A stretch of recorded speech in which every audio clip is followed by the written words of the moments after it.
s'accorde à penser qu'il s'agirait de la plus grosse catastrophe que la Terre ait jamais connue. La plus petite comète s'écrasera la première et provoquera un raz-de-marée qui pourrait atteindre 1800 mètres de haut. Bon Dieu. Monsieur le Président, la plus grande comète est de la taille de New York et pèse 500 milliards de tonnes. Si nous ne pouvons pas l'intercepter, toute vie sur Terre sera anéantie. Monsieur le Président, l'heure est venue. Mais de quoi s'agit-il, Monsieur le Président? Depuis maintenant 38 mois, la France, les États-Unis et la Chine ont uni leurs forces et leurs connaissances afin de détourner de leur trajectoire ces deux comètes et ainsi sauver notre planète. Dans ce but, nous avons construit le plus grand vaisseau spatial jamais conçu par l'homme, le CR7. Mais qui va aller dans ce vaisseau, Monsieur le Président? Les meilleurs.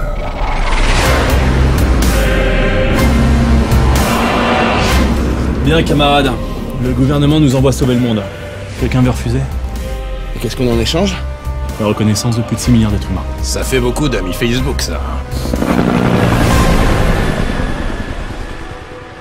Tu m'avais promis que c'était terminé pour toi tout ça.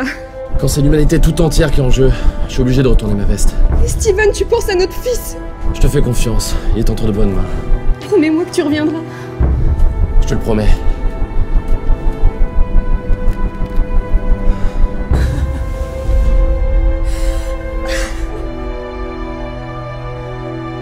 Chers concitoyens, chers amis, l'heure est grave.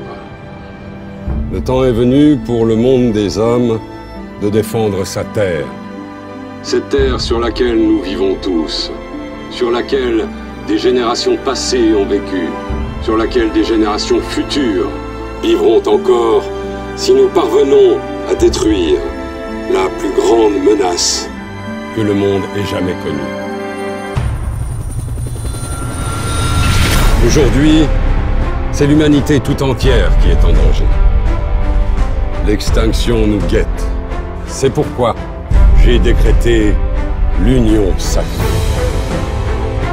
Ce jour historique restera dans les mémoires comme le jour où le monde s'est mis à respirer d'un même souffle. Le souffle de la liberté. Aujourd'hui n'est pas le jour de notre destruction, mais celui, je vous le dis, de notre résurrection. Nous allons survivre, nous allons vivre.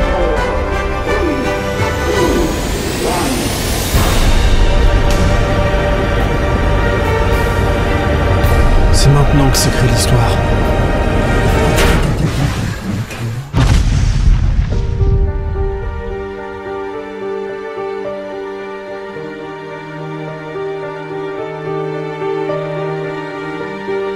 La NASA a reconnu avoir commis quelques erreurs dans ses calculs de trajectoire de la comète et présente donc toutes ses excuses aux familles des victimes du vol CR7.